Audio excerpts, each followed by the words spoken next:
So hopefully this will be the easiest question for each of the panelists. I'm going to ask the panel one question just with a one or two line answer on a couple of topics that people have asked us. So Ryan, I'm a new MDF program leader. Got to build a program, got to roll it out globally to multiple partners. What's your top one or two pieces of advice? What should I be thinking about if I'm going to launch a new MDF program that delights everybody?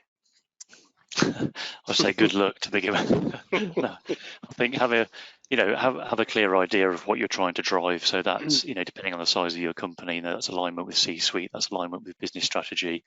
Get that consensus. Don't go and build it in a dark room and then present it, because then I think you're opening yourself up to trouble.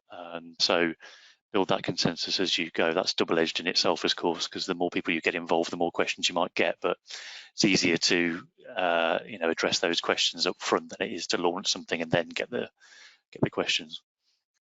Super. And Mimish, a similar question to you from your expertise and experience. What are the MDF life lessons that you've learned that you'd like to pass on to the panelists?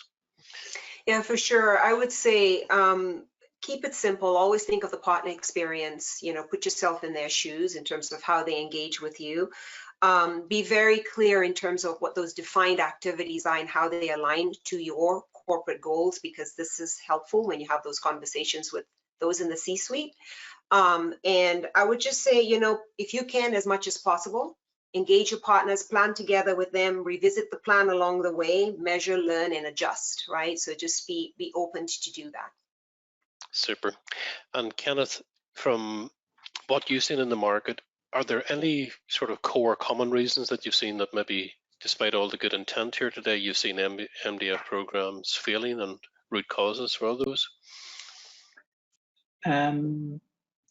Yeah, I would say probably the main reason is people don't put in the upfront work into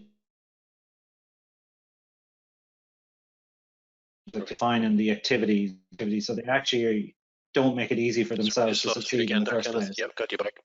Oh, sorry. Yeah. Okay. So yeah, I would say, not putting the time in upfront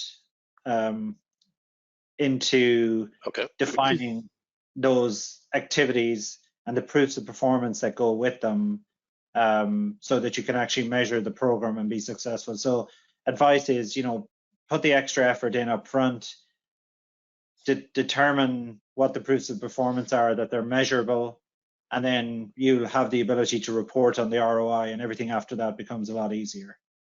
Super. Thanks, Kenneth and panel.